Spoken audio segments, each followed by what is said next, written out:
Então, vamos falar um pouco sobre os compactos em R e provar alguns dos teoremas que são utilizados, geralmente sem demonstração no cálculo 1.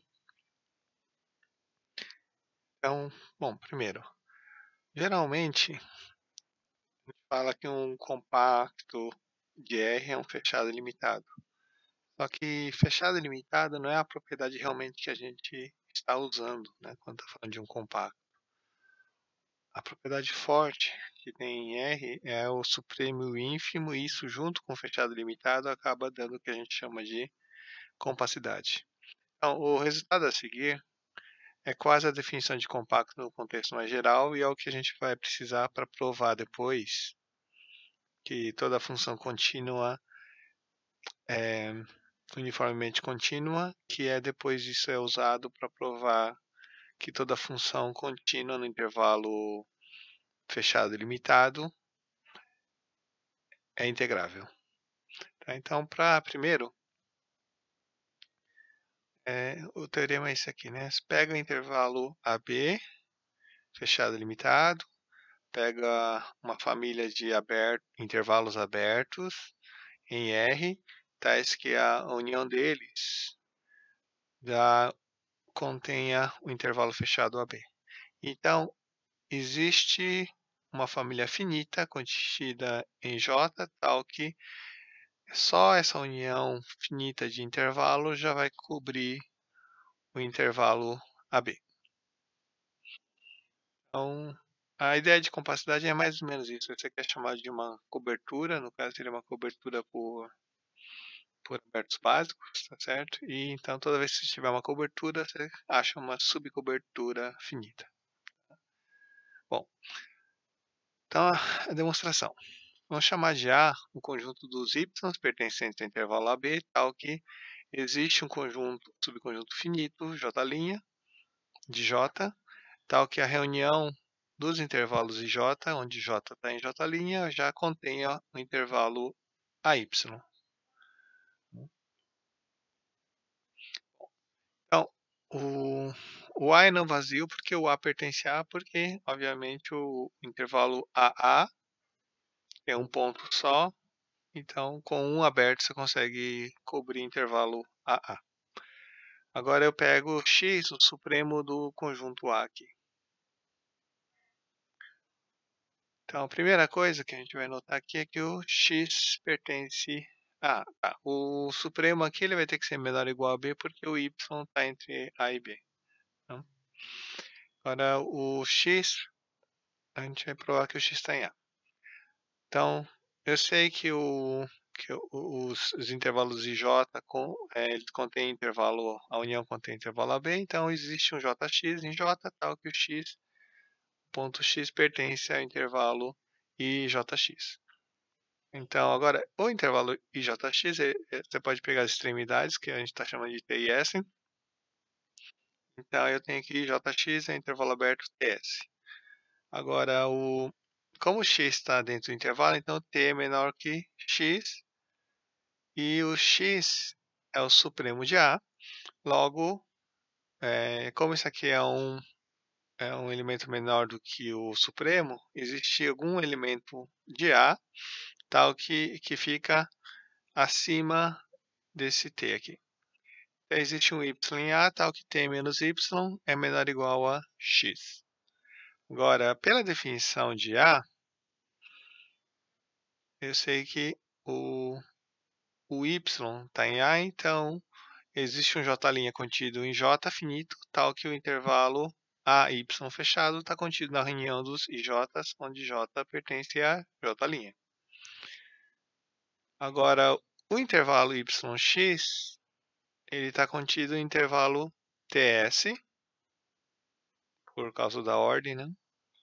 E então eu tenho aqui o intervalo fechado a x é igual a união intervalo a y juntado com o intervalo yx.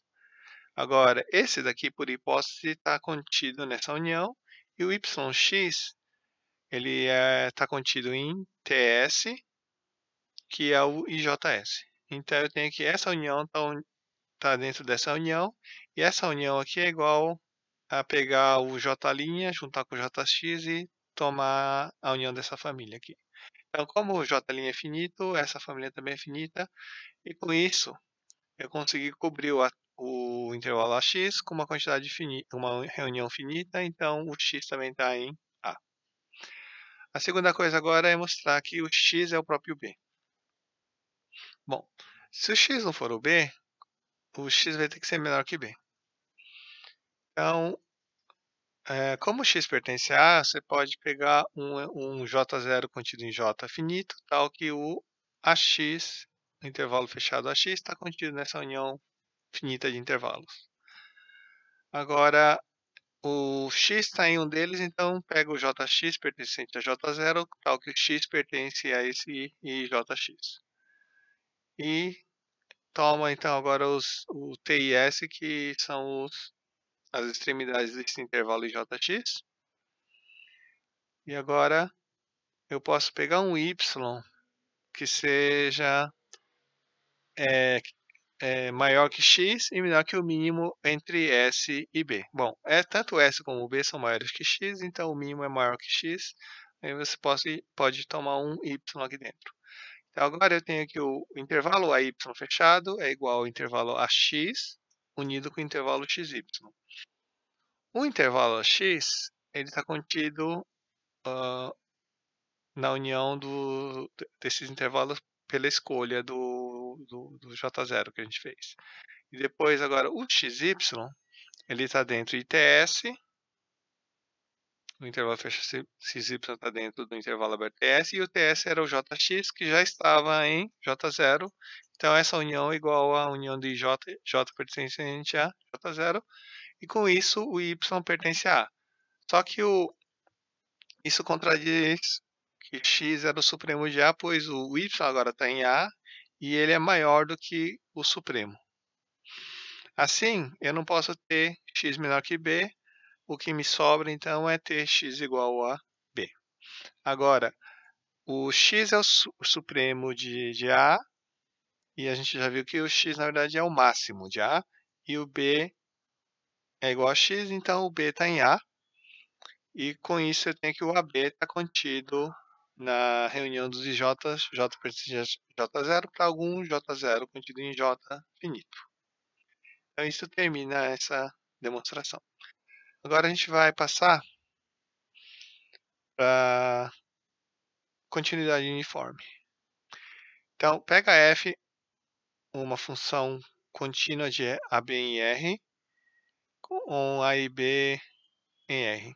Então, para todo epsilon maior que zero, existe um delta maior que zero, tal que toda vez que eu pegar dois pontos de AB, tal que a distância é menor do que esse delta, o f de x menos o f de t, a distância dos dois, vai ser menor que epsilon. Lembrando que na continuidade, você pegava o epsilon, pegava os pontos, e aí você achava o delta. Aqui, na continuidade uniforme, você fixa o epsilon, acha um delta que serve para qualquer ponto. Satisfaça essa relação aqui. Tá? Bom, então para provar isso aqui esqueci de escrever demonstração, mas então a gente vai usar a compacidade do intervalo fechado AB. Então, para cada z pertencente a B, você fixa um delta z maior que zero, tal que se o x pertence a intervalo AB e o x menos z menor que delta z, então f de x menos f de z é menor que epsilon sobre 2. Tá? Então, isso aqui a gente está usando esse número epsilon sobre 2 e a continuidade da função em z. Então, temos que o intervalo AB está contido na reunião dos z menos delta z, z mais delta z, onde z pertence a AB. Então, em particular, cada z está aqui. Eu estou percorrendo todos os pontos de AB, então isso aqui, obviamente, vai cobrir essa reunião. Essa reunião vai conter o intervalo fechado AB. Então, pelo teorema 1 que a gente provou, eu posso tomar um subconjunto finito de intervalos. Então, como eles estão indexados por z, então existe um z contido em AB finito, tal que o AB já está contido nessa reunião finita. Então agora, a gente vai provar duas afirmações. A primeira é que se x e t estão no mesmo intervalo, então f de x menos f de t é menor que epsilon. Bom, isso é só desigualdade triangular, mas vamos deixar feito. Então, se o x e o t pertencem a esse intervalo aqui, significa que o x menos z é menor que ΔZ e que o t menos z também é menor que ΔZ. E, portanto, eu tenho que, pela escolha de ΔZ, eu tenho que f de x menos f de z é menor que epsilon sobre 2 e f de t menos f de z também em módulo é menor que epsilon sobre 2. Então, agora, por desigualdade triangular, eu concluo que f de x menos f de t é menor que epsilon.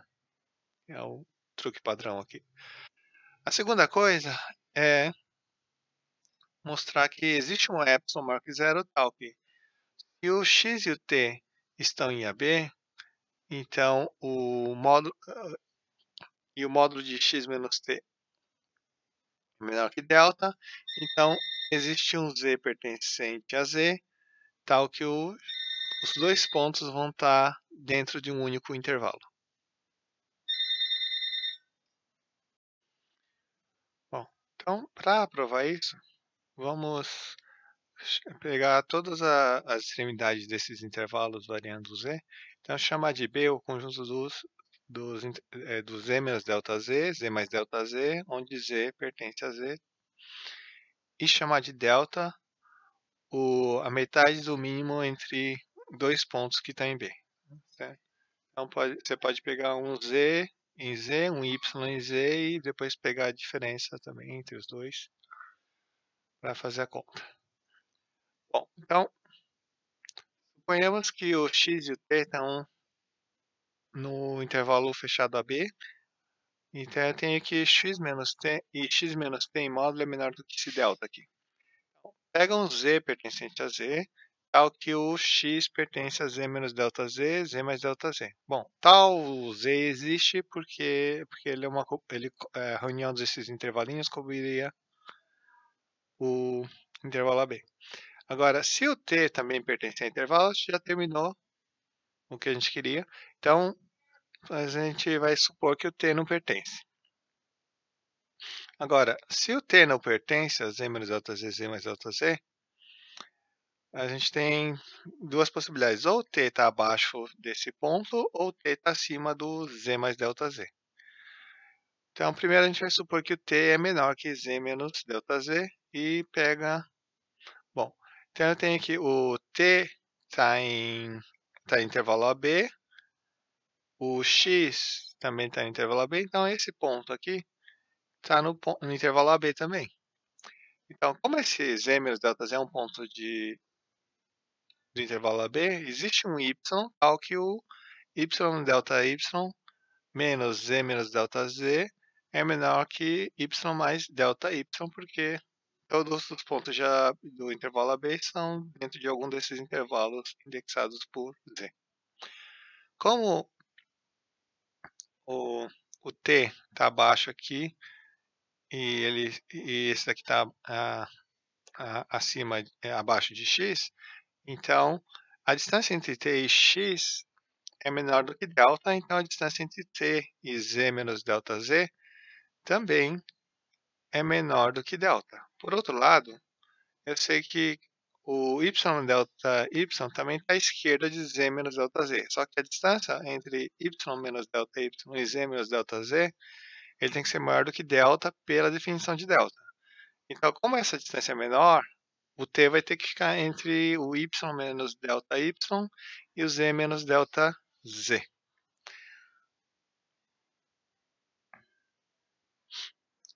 Com isso, eu vou ter, então, o que é importante é isso aqui, que o y menos delta y vai ser menor do que o t. E, por outro lado, eu tenho que o t menos o z menos delta z era menor que x porque o x estava no intervalo z menos delta z, z mais delta z. Então eu tenho com isso que o z menos delta z é menor que delta também. E como o z menos delta z menos y mais delta z também é maior do que delta, então vai seguir que o y mais delta y tem que ser maior do que x. Com isso, eu vou ter que o y menos delta y é menor do que t, menor do que x, menor do que y mais delta y. Então, o t e o x vão estar dentro do intervalo y delta y e y mais delta y. Agora, se o t for maior que z mais delta z, a conta vai ficar parecida com a anterior, porque você toma agora um y, tal que o z mais delta z fica entre y menos delta y e y mais delta y. E usando argumento similar, a gente vai acabar tendo que o y menos delta y vai ser menor que x, menor que z mais delta z, menor do que t, menor do que y mais delta y. E com isso eu vou também ter de novo que o x e o t vão estar no intervalo y menos delta y e y mais delta y, que é o que a gente queria. Então agora, usando as duas afirmações acima, a gente vai concluir que o x menos y menor do que delta implica que f de x menos f de y é menor que epsilon e, portanto, a função f vai ser uniformemente contínua. Bom, então agora, usando a uniformidade contínua, vamos provar que toda função contínua é integrável no intervalo fechado AB. Bom, então, toma um epsilon maior que zero. Pela continuidade uniforme de f, existe um delta maior que zero tal que se o x e t pertencem a B, a diferença entre x menos t em módulo é menor do que delta. Implica que a distância entre f de x e f de t é menor do que epsilon sobre b menos a. Aí a gente começa com esse número aqui, e depois para aplicar a uniformidade contínua. Tá? O epsilon sobre b menos a já está escolhido para dar certo. Então, toma P uma partição de A até B, tal que a distância entre pontos consecutivos da partição fique menor do que delta. Isso é só escolher uma quantidade suficiente de pontos que você sempre consegue uma partição desse tipo aqui. E agora, o que eu quero concluir é que o supremo do f de x, x pertencente a k menos 1 a k, menos o ínfimo dos f de t, onde o t pertence a k menos 1 a k, que faltou escrever t pertence. Então, que isso aqui fica menor ou igual a epsilon b menos a. Então, para provar esse fato, vou chamar esse supremo de m, esse ínfimo de mzinho. Então, vamos supor, por absurdo, que mzão menos mzinho fica maior do que epsilon sobre b menos a. Então, se isso vale, você pega um delta positivo, tal que m menos m ainda é maior do que epsilon sobre b menos a mais um gama. Então, como o m é o supremo